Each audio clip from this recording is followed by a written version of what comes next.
Next down is the electrical panel. Like I said, you won't have to mess with much of this. We already covered the battery switch here. You're going to leave that on all the time, basically. Emergency power is armed, and external power and galley external power are covered here. We're going to go ahead and start the APU now, just so we don't have to wait for it later. There are two ways you can do this. There's this APU power button here on the electrical panel, and there is also the APU switch here. I like to do it up on the APU panel, which is at the top right.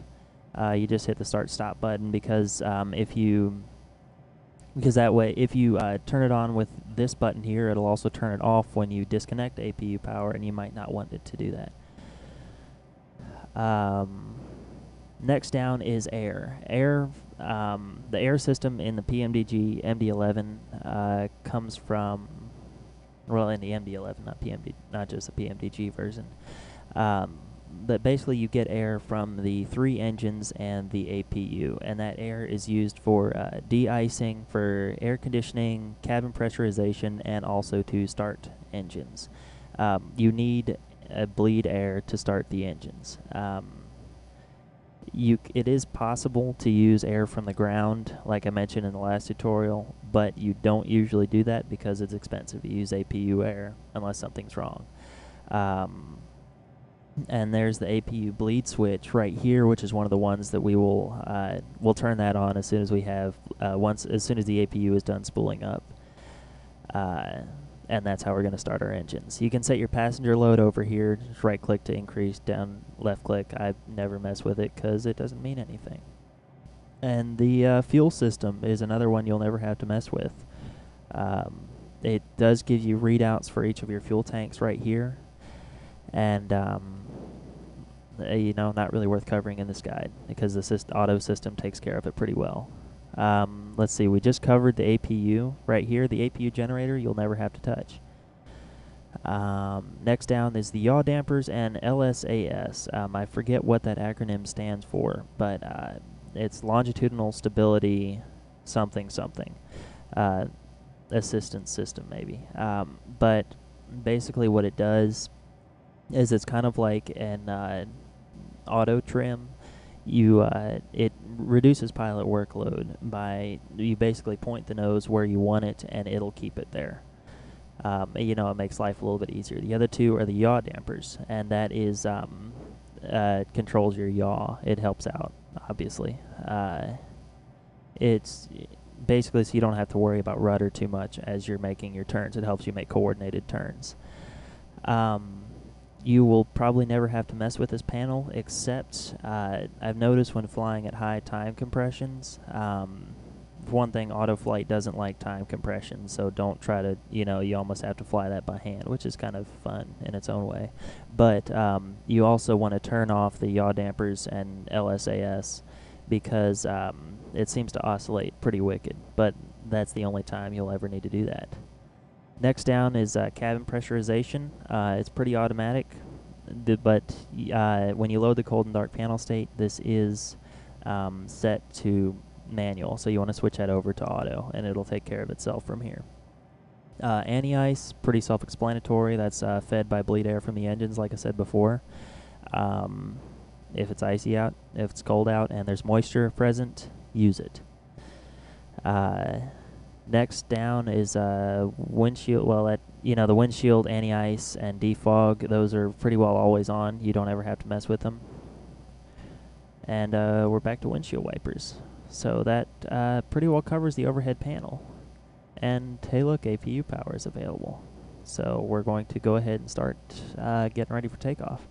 We're going to go ahead and connect APU power here. And also, what we're going to do is down here on the air panel, we're going to turn on bleed air from the APU. Now that we've done that, we are completely on our own power, and we're running the packs on our own. So what we can do is go to FS Action Shortcuts, Ground Connections, and disconnect power and air. And you notice the packs are still going, and we still have power. Next step that we're going to do is listen to the weather briefing. So let me pull that up and get out my pen and paper.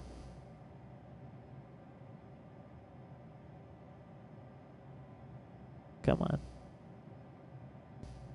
Actually, you know what? I lied. Cincinnati, local 8 is information. Lima, wind 005 at 2, visibility 35, clouds, view 3700, view 5000, temperature 23, dew point 7, altimeter 3021, landing and departing, runway 36, right, advise delivery, you have information. Lima.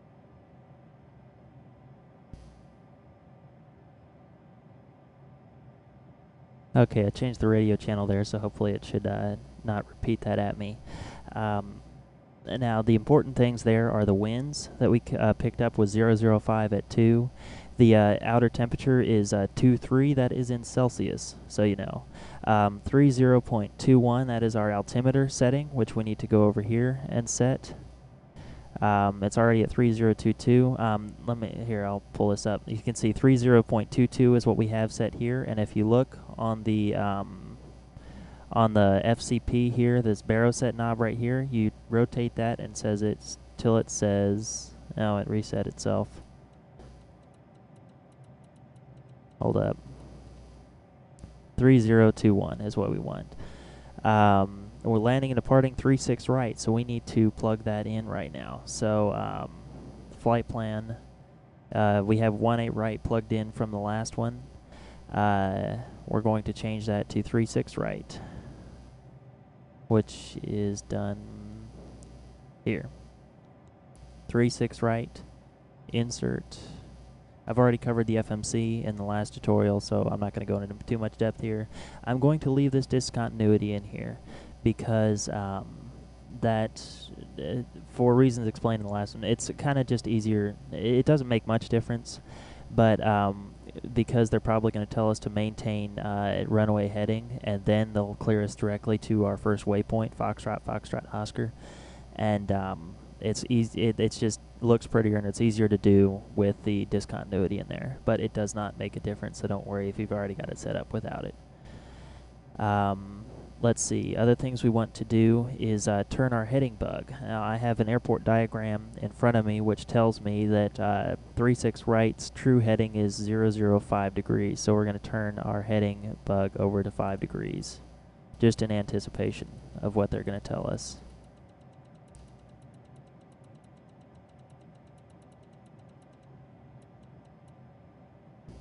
I hate knobs in Flight Sim. I'm just gonna get that out there now.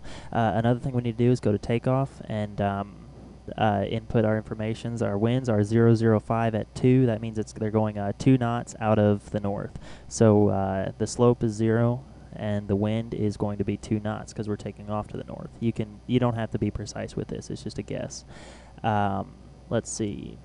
Our outside air temperature is 23 Celsius.